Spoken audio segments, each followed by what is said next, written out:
101G, manufactured construction products. What I want you to know on page 2 is a really good illustration. We're talking about plywood. Plywood is a really useful tool for construction and carpenters because it is very stable. And what I want you to know is each two things on this piece, 3, is the first concept you can write down, and I'm going to test you on it, is that plywood is balanced. And I'll explain that here in a second. You can write that down. Test question. Why is plywood so good? Because it's balanced. Not because it's cherry flavor, not because it's pretty. It's balanced. And so what do I mean by that? So the next piece is, what do I mean by that, is it's ultra stable.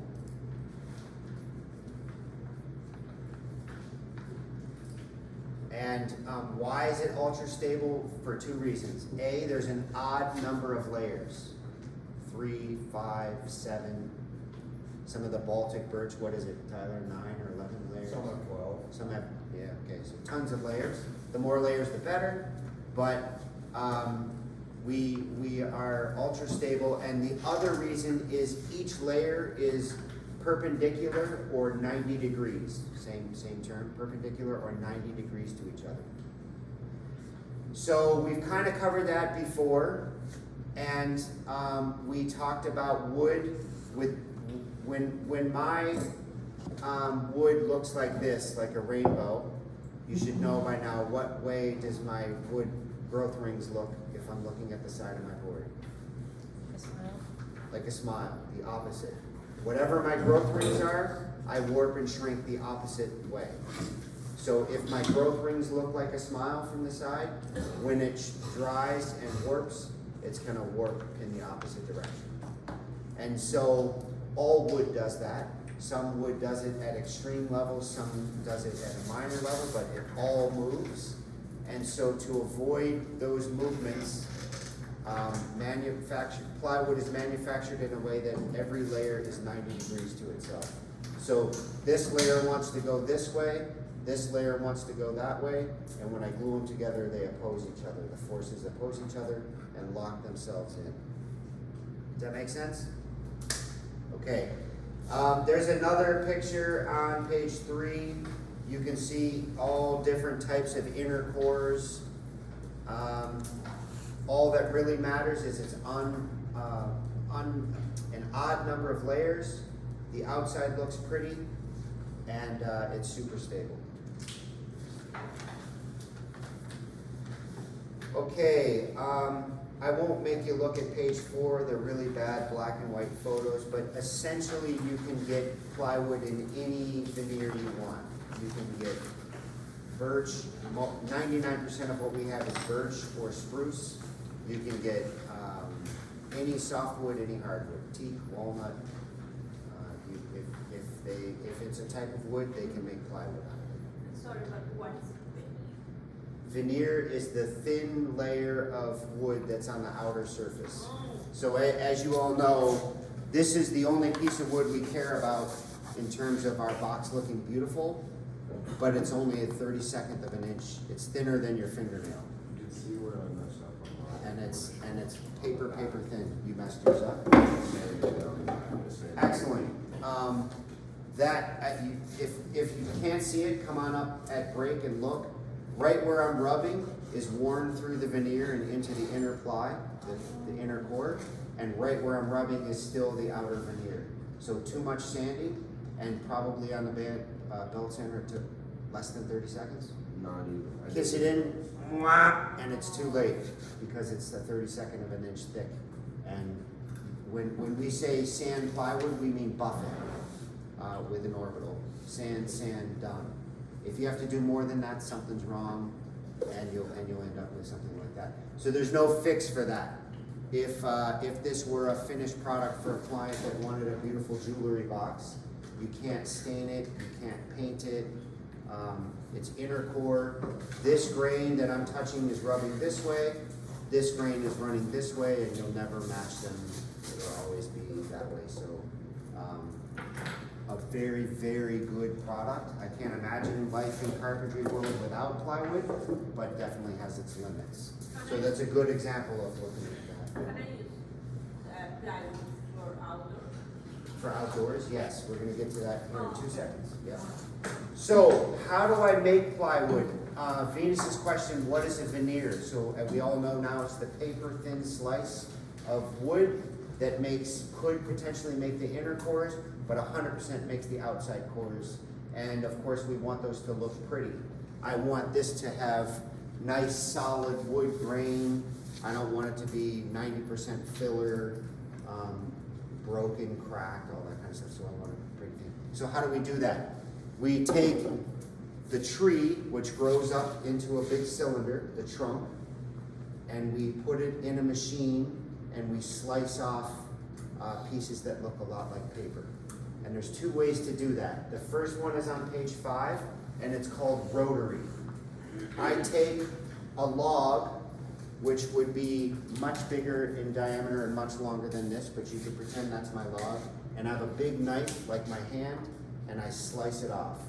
And I set that knife very precisely, so I'm slicing off a 32nd of an inch at a time, and I'm just rotating that log, and big slices of wood paper are flying off of it. And that's called rotary, because I have a round log, and I'm slicing off long sheets right off of that log. So theoretically, I could have a 100-foot long sheet if my thickness were big enough and it didn't crack. You with me on that? That's called rotary. Does the knife move while it's spinning, or does the Just a wood- second. Sorry, could you start over? Sorry, does the knife move when it's cutting? No, it's like a lathe, which you probably don't know if you have never used a lathe, but the log rotates on a big machine, Yeah. and then the knife stands still and the log rotates into the knife, Okay.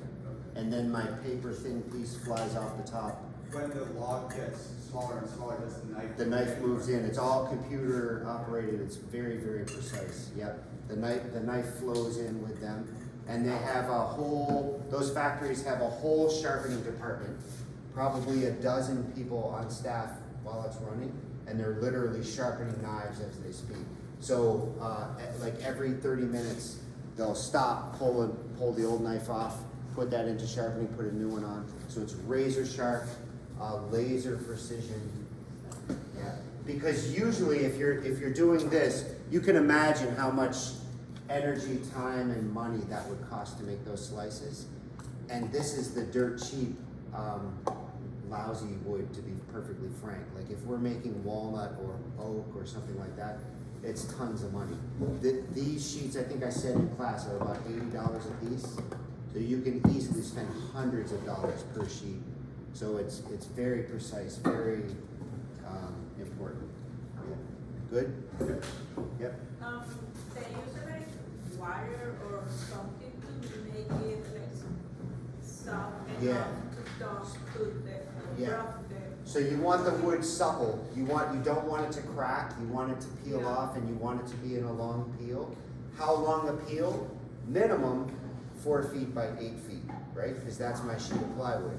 But the longer, the better, because it's just that more stable. So what they typically do is, the first thing they have to do is debark it, because the bark is full of rocks and dirt and sand, and I just went on and on about how sharp they keep the knives.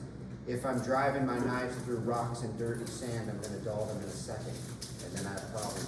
So the first thing they do is strip the bark. There's a whole nother machine for that. Then they make the tree, which is, it's not a perfect cylinder, it's like shaped like that. So they'll take that tree trunk and make it perfectly round, which means a whole lot of that outer tree, that spring growth, turns into just sawdust. Make it a perfect cylinder. Then they steam it, so they warm up and soften the fibers, then they cut it.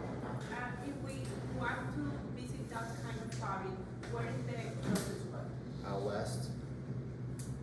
I think there's a We have paper pulp here, but they just, I think there's one in back, I think, on there. not to be facetious or silly, but YouTube would be perfect for that.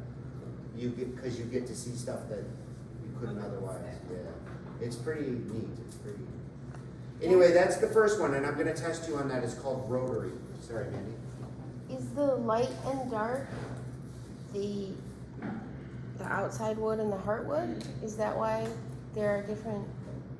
So what you see here, light and dark, remember? No, that- I mean like see how light this is and how dark this Oh, different species, different, Different stuff. some are like, it's the same species, sorry, this one is birch and birch. is. Yeah. But some is grown in a swamp and pulls in more hard nutrients and minerals and just the way it's Just grown. different. Sciencey stuff. Sciencey stuff, good answer. Fancy stuff. So that's rotary. I'm gonna ask you, how do we cut veneers? Two ways. One is rotary. The second one is plain slice. So let's say I don't have a perfect round cylinder of a tree that I can make perfect peels that are 100 feet long like I just talked about, but I still want plywood. So what I'll do is make kind of a half a tree. I'll take this tree and cut it in half this way, and then I'll have the top half and the bottom half, and I'll take slices off of that, cha-chunk, cha-chunk, cha-chunk. And then what I'll do is glue them up. You can see this one kind of looks like a V, my growth patterns. What's the difference? When you look at that, right here is a seam. So this veneer was separate from this veneer and they were glued together like that. And then and because of that, I have a flat seam, I have a perfect piece, but it's a plain slice and it's made, butted together and glued like that. Does that make sense? Really, really, really good example of that is the piece of plywood I set up over there against the pillar. You can see how many plain slices are out of that. No. How many plain slices made the front veneer of that face? And there's partial ones. 1, 2, 3, I think 4. 4. You all see that? Clear as day. As I'm in the factory cutting off my plain slices of veneer, I don't know if it went that way or this way, but there's slice 1, there's slice 2, there's slice 3, there's slice 4. So they're just stacking them like sheets of paper. I'm slicing them off and stacking them. So every slice comes out, it goes, and then it goes further down the line in the factory, and they unstack them and put them together side by side and make the plywood. So that would be plain sliced plywood veneer, and a really good example of that because it's so visible that you're able to see that. Does that make sense? So rotary or plain? Which one is the stronger one? There's no real strength. The strength of plywood is the inner core. You can probably see, none of you, even the front two people, have eyes good enough to see how thick the veneer is. It looks like it's nothing because it's so thin. But probably everybody, even in the back, you can see the 5 layers inside because it's so thick. And that's what gives it strength. So like the skeleton or the backbone of plywood are the inner cores, and the outside is just pretty. It's so thin, there's almost zero strength in it. Inner, I-N-N-E-R, inner, outer and inner core. So the inner core is what gives it strength, the outer layers give it beauty. Does that make sense, Venus? You're giving a look.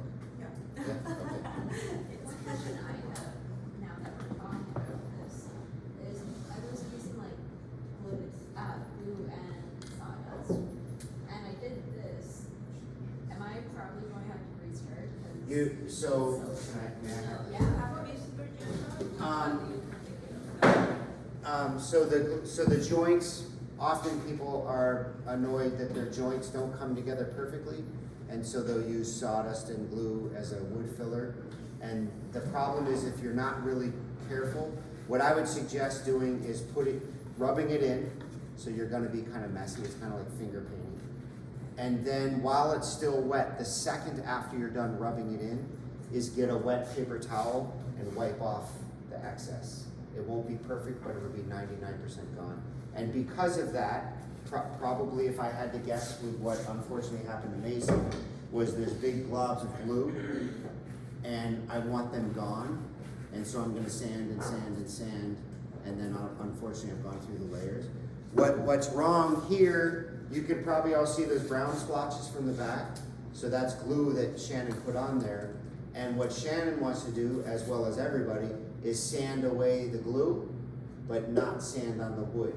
But there's no way of telling the sandpaper, just touch here, but not here. Does that make sense?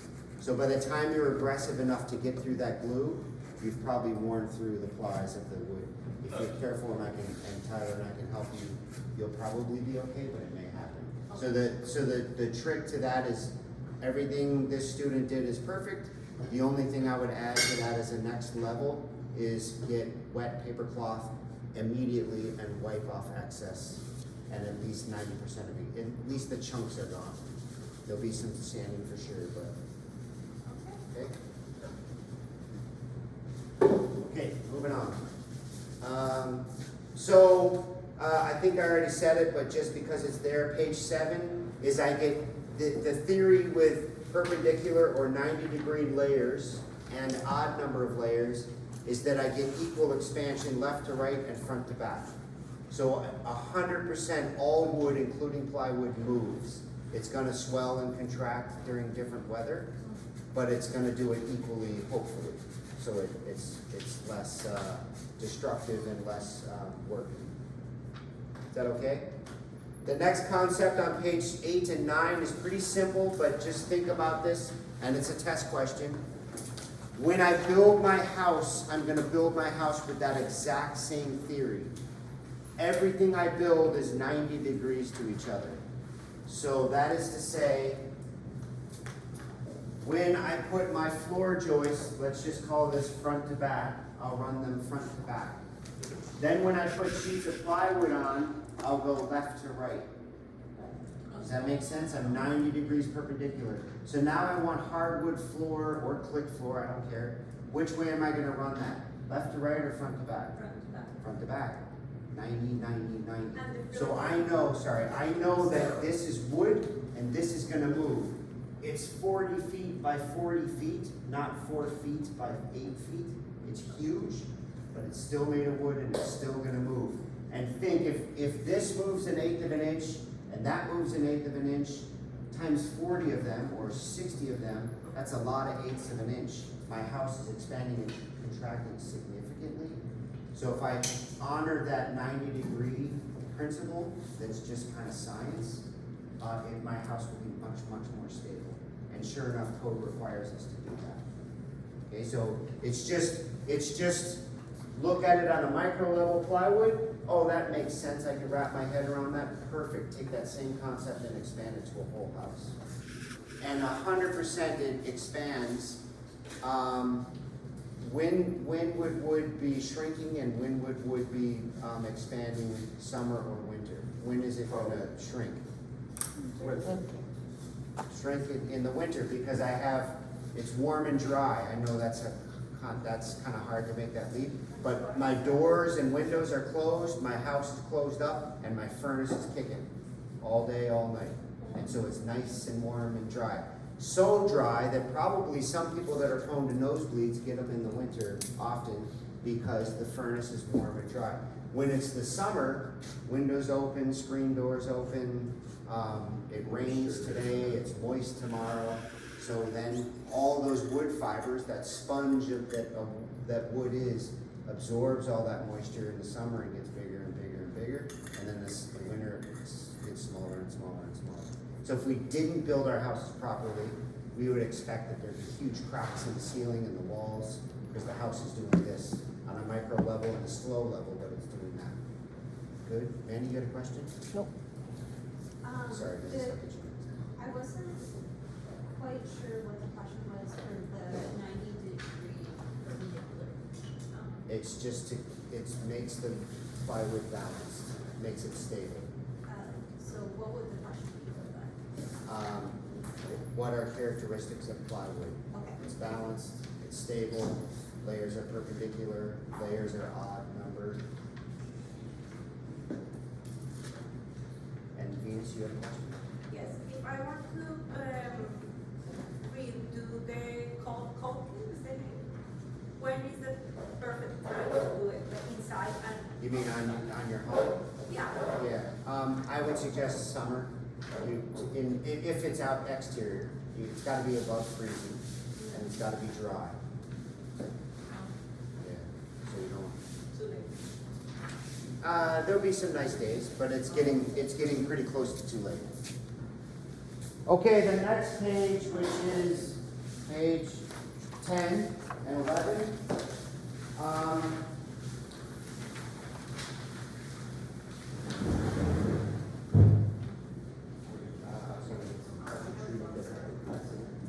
So, I think it was Venus that asked, can I put plywood outside?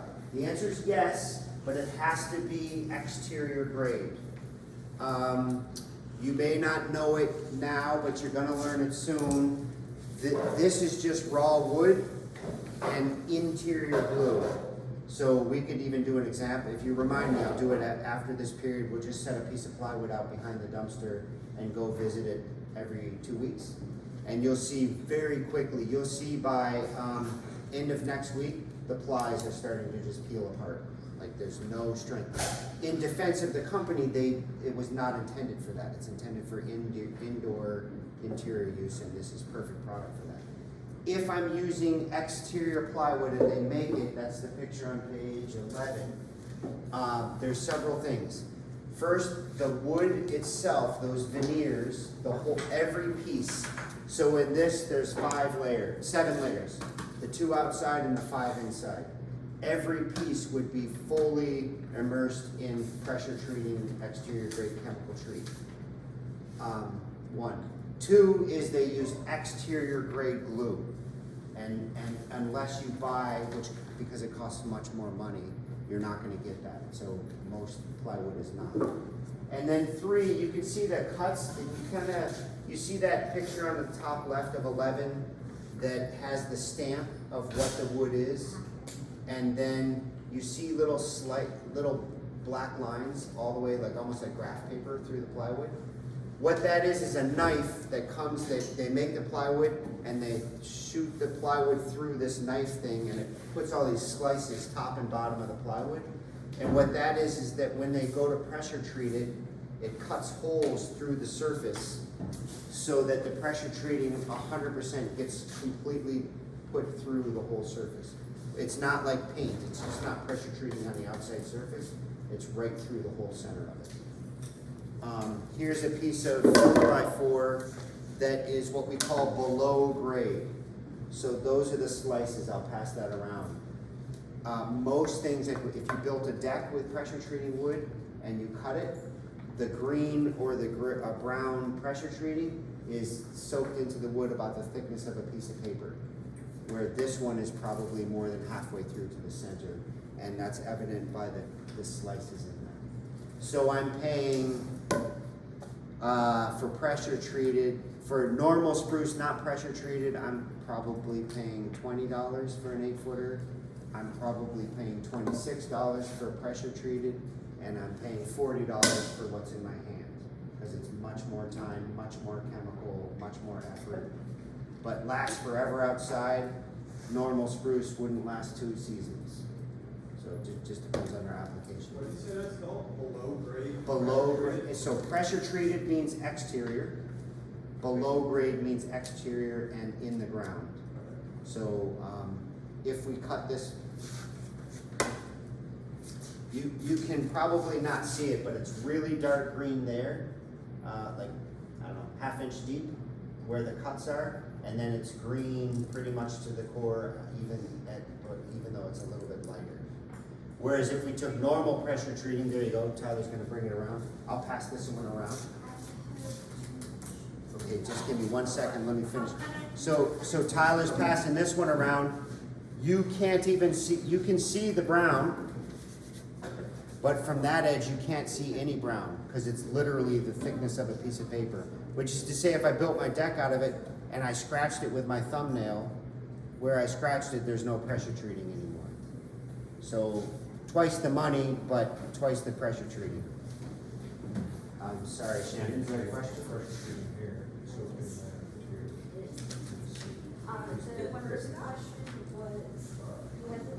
No marks, it doesn't have. 3 points about what? you were talking, the second part was exterior grade.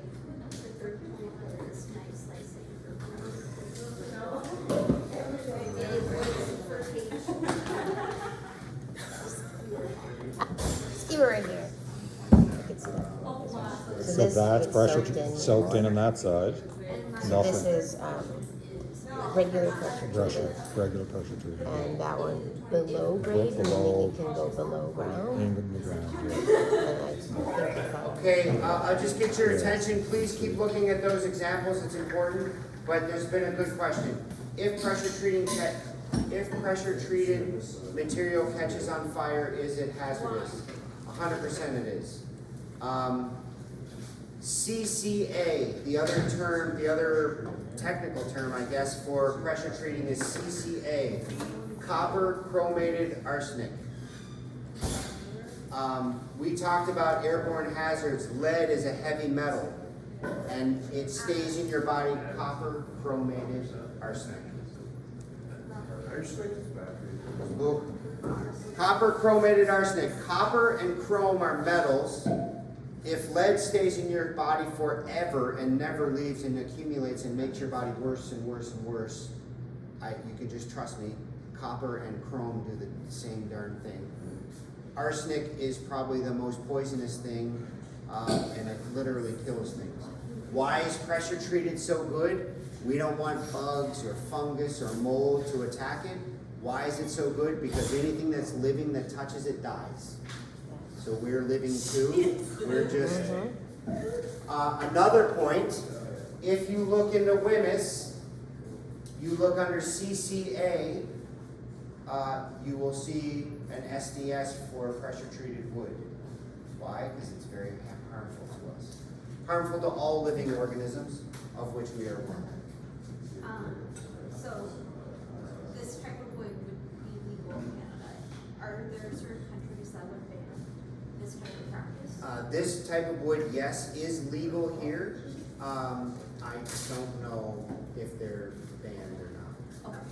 I don't know of any country. You could Google that. I would guess probably, but I don't know. I'll look into it. What am I for an animal chew or a baby chew? Yeah. I know it's a stupid question. If a baby chews on it, Yeah. not good. If an adult, if you chew on it, not good. Poison. It's worse for the baby just because of the same thing. Now, baby's accumulating that and it's only 6 months old and it's got its rest of its life to keep accumulating pressure heavy metal. It's copper, what, and arsenic? CCA, copper chromated arsenic. And if you say most pressure treated, that's that, like, that's just that. That is pressure treated is the slang term for. If I said to someone, "Hey, grab me a piece of CCA copper chromated," you look at me like I'm an idiot. So that's the slang term is pressure treated. Just one second. Go ahead. Talking about that chipboard right now. Yep. You repeat the second. I'm getting ahead of everybody. Colton.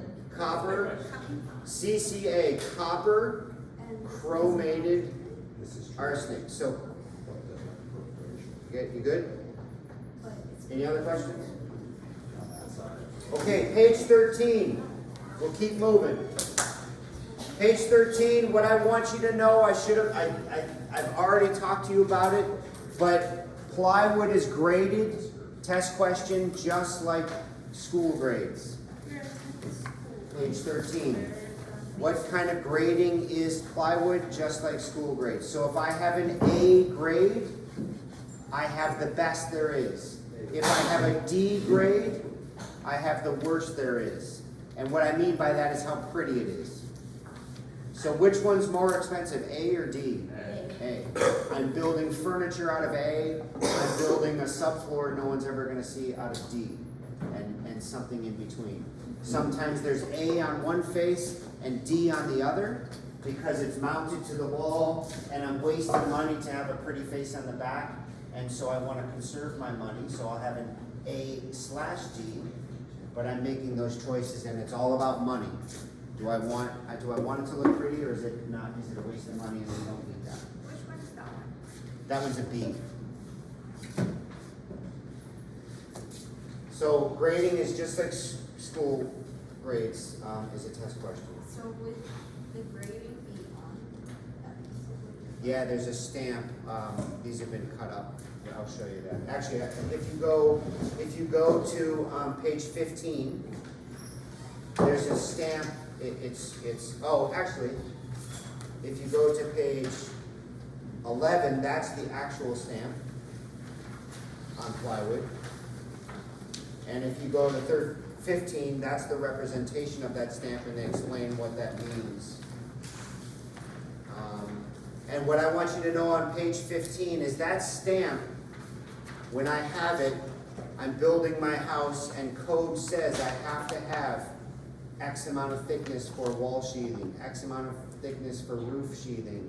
I need it pressure treated, I need it spruce pine fir, whatever the code requirements are, and in different parts of the house, there's wildly different things.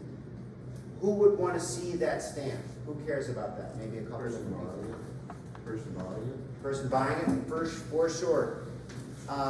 Mason, you're the carpenter on this job. We need roof sheathing, go by roof sheathing. So if he came back with below grade pressure treating foundation sheathing, he's not done his job. How would I know that? Because I'm reading the label, so 100% carpenter. The job. So then also the foreman. The foreman, Person yeah, running the job. 100%. I just have a question. Okay. Go ahead. So would the carpet be different in the main floor of the house compared to the basement? Yes, absolutely. Very. Everything, we're way ahead of ourselves, but everything has a different code. Yeah, but right to point, even though you don't pretend you do, you need to know that, and you need to buy the right thing, and that stamp is telling you you're buying the right thing. Does that make sense? That's all I care about at this point. It's labeled, and you're buying the right thing, not the wrong It's thing. actually very good for learning. How long has the system been in place for? How long has the system been in place for? Long before I was born. I don't mean to be a silly answer, but forever. For our purposes, forever. Okay, good to know. Yeah. This is actually very helpful that we're learning this right now, because I've had it happen on the job site where somebody's sent to get plywood, and they come back with their own plywood. Totally. So we haven't answered, go ahead. So back home, you have to have inspectors come for Yes. every stage of a job. So Do who, they do that yes, here? sorry to cut you off. Yeah. So who is it important that sees these labels? 100% the guy going to buy it, 100% the foreman, and maybe not more importantly, but equally important, the inspector. Because the inspector is gonna say, you're clear to go, or nope, this is wrong. So Mason never finished his story. Really bad, someone went and bought the wrong plywood. But really, really, really bad is if the crew spent the whole day attaching the wrong plywood. Because then you've ruined the plywood, you can't return it. You spend a whole day putting it on, you're gonna spend a whole nother day taking it off, then you're gonna spend another day buying the right stuff. Then you're a week behind schedule because someone bought the wrong stuff. And when the inspector comes to see it, he or she will say, yep, or they'll say, nope, and that's it. And so, another test question is, and this sounds weird, but when I'm building my floor, for example, so this is the second floor, or the ceiling of the first floor, I'm putting my stamp face down. That's a test question. Stamps on plywood when building go face down. So if I'm building my roof above me, my stamp on my roof sheathing goes face down. To me, I'm making this point because to me that sounds complete opposite. You just went on and on and on about everybody has to see the label, now you're burying it. Why is that? Because we're short. I look up. You and I are short, some Well, people aren't. we're all shorter than roofs. We're all shorter than roofs, that's true. I was trying to be silly. Yeah, because as soon as the roof sheathing is on, I'm worried it's gonna rain and start curling and ruining that sheathing. So I'm gonna put shingles on as fast as I can. As soon as I put my subfloor on my second story, I'm gonna start putting hardwood flooring right over the top of it. But the inspector's gonna come along and still wanna see it. So what the inspector does is go up into the attic and look at the roof. Oh, there's the label. Perfect, guys. Good job. Or go from the first floor and look up to the second floor and say, yep, there's your floor sheeting. Perfect. So it sounds weird. It sounds like you just said it's important. Now why are you burying it? But really, if you think about the logical process of building a house, you're not burying it. You're leaving it visible for the longest amount of time. Does that make sense? So the test question is, those stamps are important. They tell you what it is. And when they're installed, they need to be installed face down. There's another picture of that on page 30 if you'd like to see that. And if you look on page 30, sure enough, it says this side down. To be perfectly honest, to show you all my cards, I've never seen a stamp that says this side down, but it's code required. It has to be this side. What page? 30. All right, moving on. Page 16. I've said it before. I'll say it again. It's a test question. Cleanliness and proper storage are critical. I'll say things like cleanliness is next to godliness. You need to be, if you don't have a clean site, you got a problem. Critical to have proper storage and proper cleanliness. So if I laid my plywood on an angle like that, what would happen within a week outside? It'd fall, crush somebody, bow, get bent. If I laid it on construction equipment like that, someone's gonna drive over it, break it, hurt yourself, blah, blah, blah. So proper storage, proper cleanliness. Page 17, when I'm cutting plywood, what I wanna do is cut into the best face. I want to cut in and through the best face. So remember, I have bought A and D plywood. One face is really important and expensive to me. The other face I could care less about because it's nailed to the wall. I'm cutting in and through my good face and tearing out of my bad face. That should be reviewed, but that is a test question.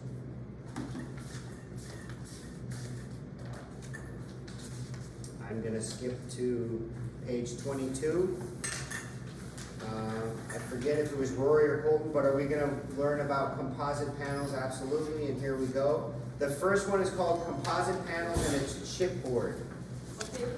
22. Oh, So chipboard is a bunch of big chunks of waste, and they're literally thrown in a hopper, mixed with glue, and pressed into whatever shape we want. So we're shaped of plywood, 4 feet by 8 foot, and the thickness of whatever we're asking it to be, let's say 1/2 inch.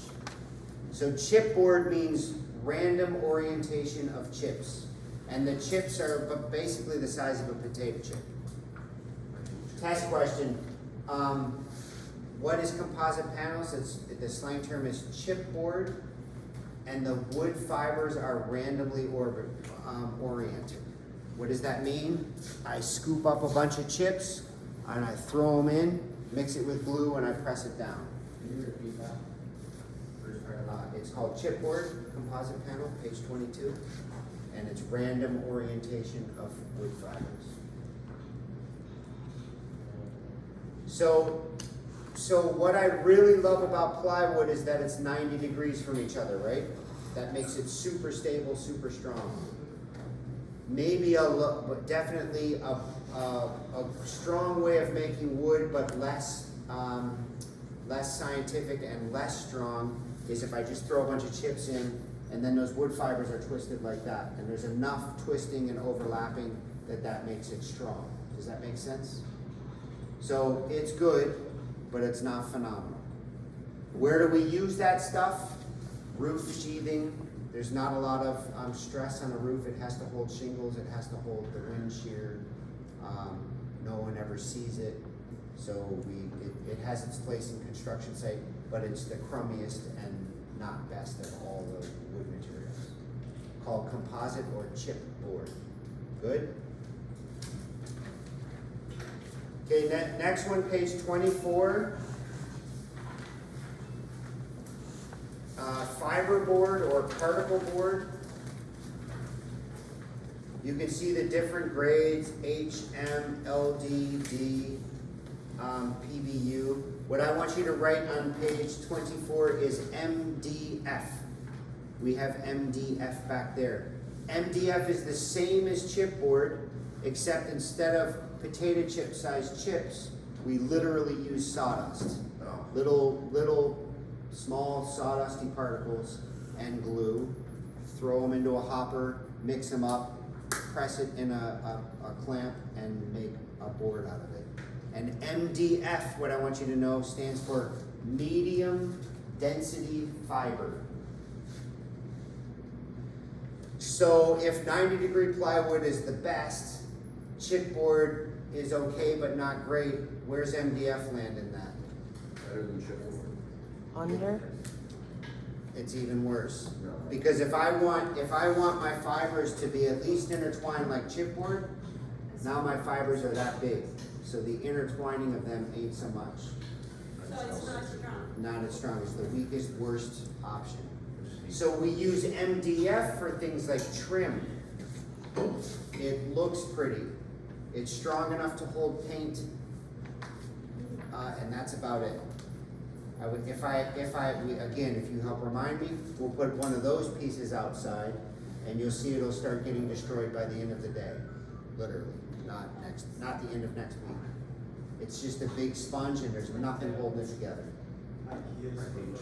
IKEA is the pinnacle of MDF stuff, and you'll hear a lot of people the slang term for, oh, it's IKEA crap, right? It's furniture, does its job. We have some in my house, but it ain't pretty, it ain't great, and probably my grandkids aren't inheriting the wealth of my IKEA stuff. It's probably going to the dump within my lifetime. Yeah, so excellent example.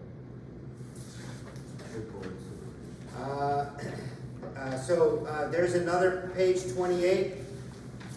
If MDF is so awful, why would we even talk about it?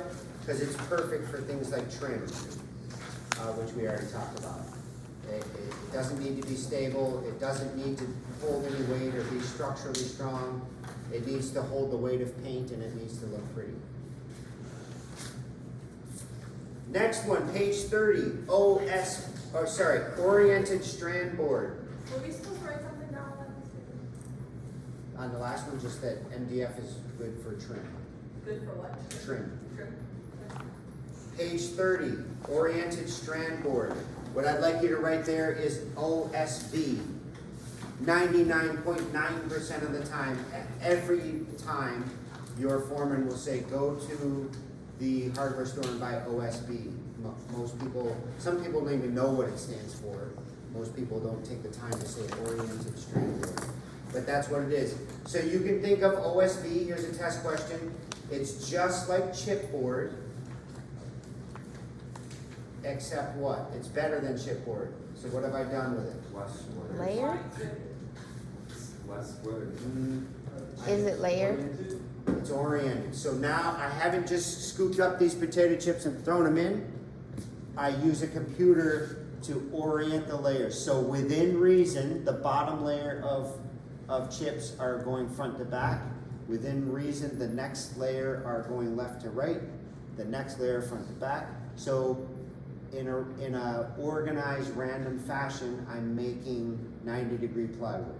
When you say within reason, you mean it's not perfect? It's not perfect. Yeah, they've made an effort. It's much stronger. Like, it's scientifically proven much stronger, much more stable, but it's nothing like the plywood there. So it's, grading, best plywood, next best OSB, next best chipboard, worst MDF. Good? They already say, I won't test you on this, but the best is plywood. okay, Next best is OSB, oriented strand board. Next best is chipboard, or particle board. And then worst is MDF, medium density fiber. And you can see I'm going from long, stable, exactly 90-degree strips down to completely small, chaotic, random nothingness with glue. Basically, glue is what holds MDF together. How can you tell chipboard from OSB by look? You can't. It needs a Yeah, label? You need the stamp. Okay. sheet always be back here. It's a whole sheet? Yeah, don't pull it out. You're welcome to go look at it, and I encourage you to, but you can't tell the difference without the stamp. They both have the layers and stuff. All you're gonna see on the layer that's visible to you is chips.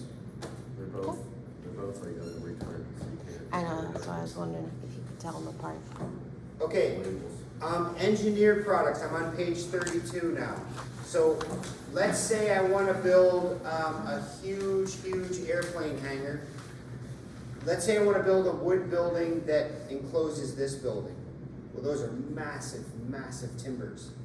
The humans have cut down most of the big trees, and there probably aren't any.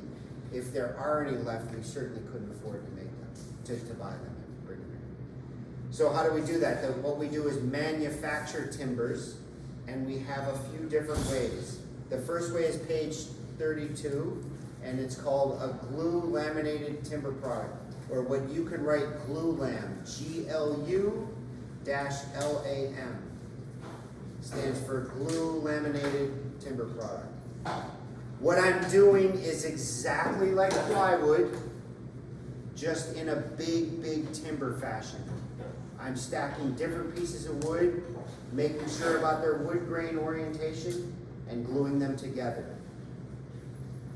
Must be the same, like orientation, like grain orientation, must be the same one. No, they're opposite, just like plywood.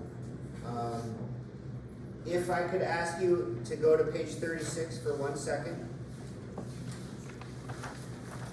You see there that zigzag splice? That zigzag splice is called a finger joint. And that finger joint, because it looks like this, is super strong because there's tons of surface area.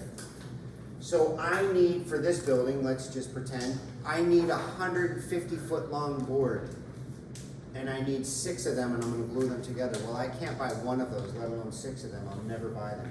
So what I'll do is buy a bunch of 20-footers, finger joint the end, and glue them together, and then I could make a board that's 1 kilometer long. You with me on that? So what joint do I use for GluLam? Back to page 32. I use a finger joint. Test question. When I'm building GluLams, how do I join the butt? Here's a butt. How do I join those butts? With a finger joint. Here's a finger joint. I'll splice it together, give it a smuck, and it's holding itself together without any glue.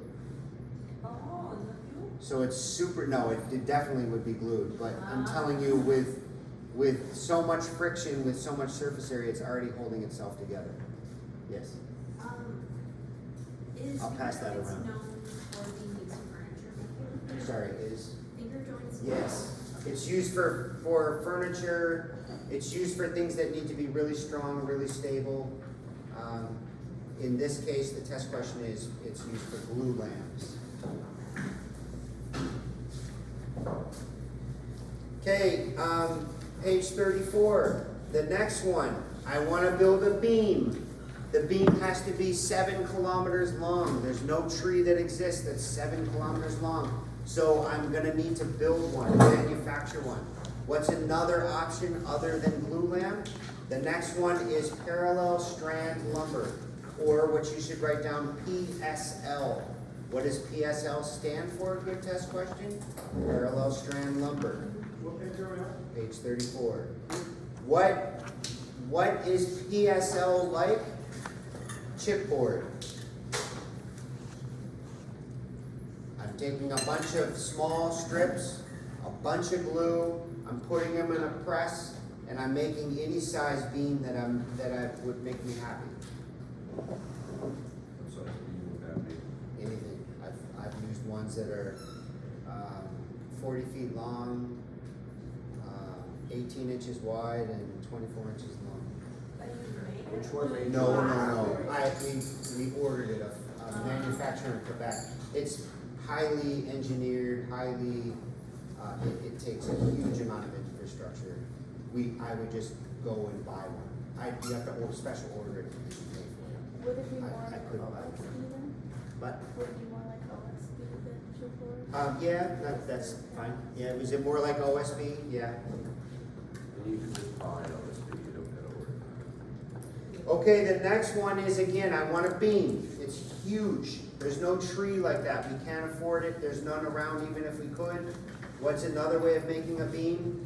Is page 35, LVL, laminated veneer lumber, LVL. And you could write next to that, that's exactly like plywood.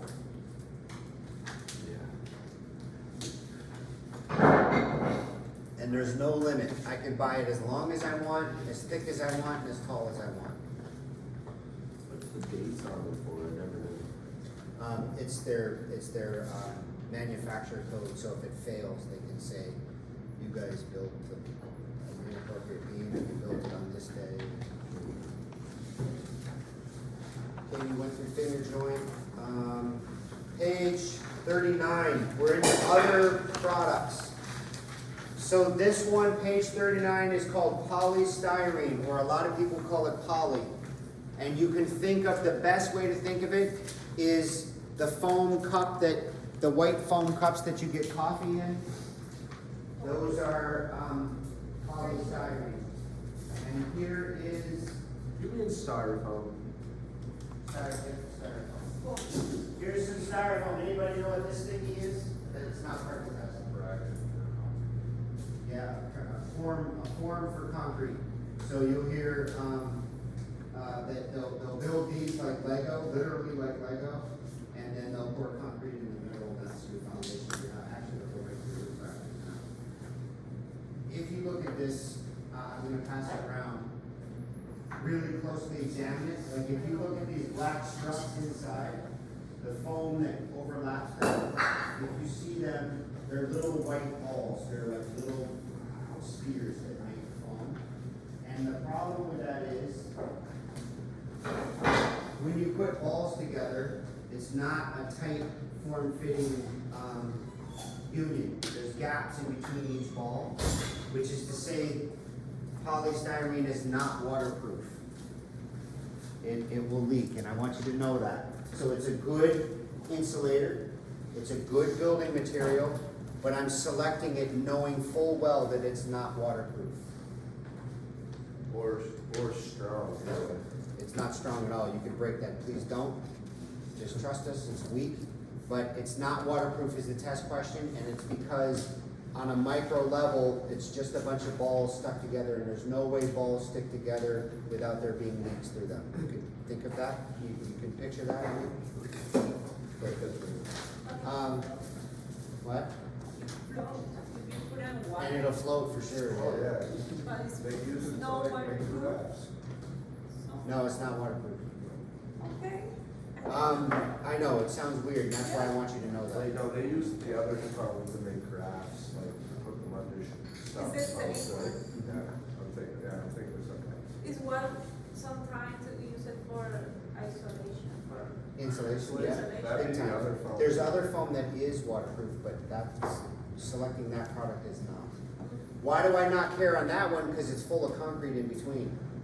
So, it has its place. It's the cheapest type of foam, really inexpensive to make. I can make any size I want because those beads glue themselves together, but it's definitely not waterproof. Okay, page 40.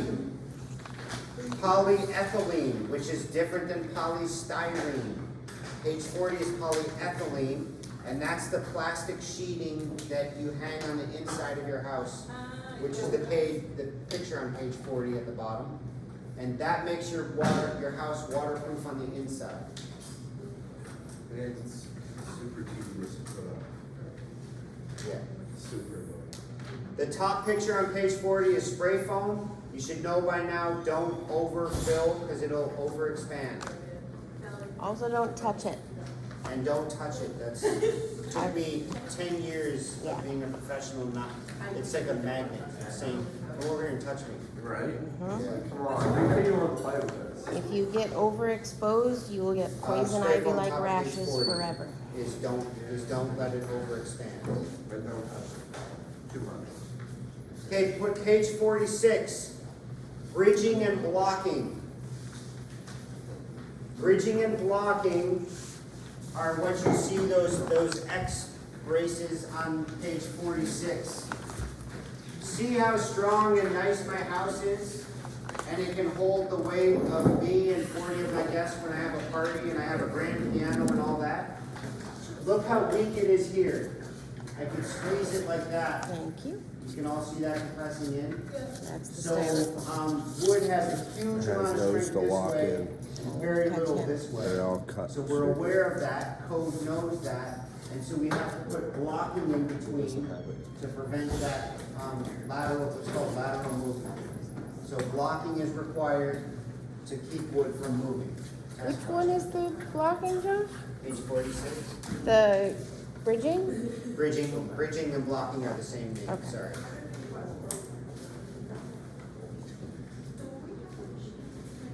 No.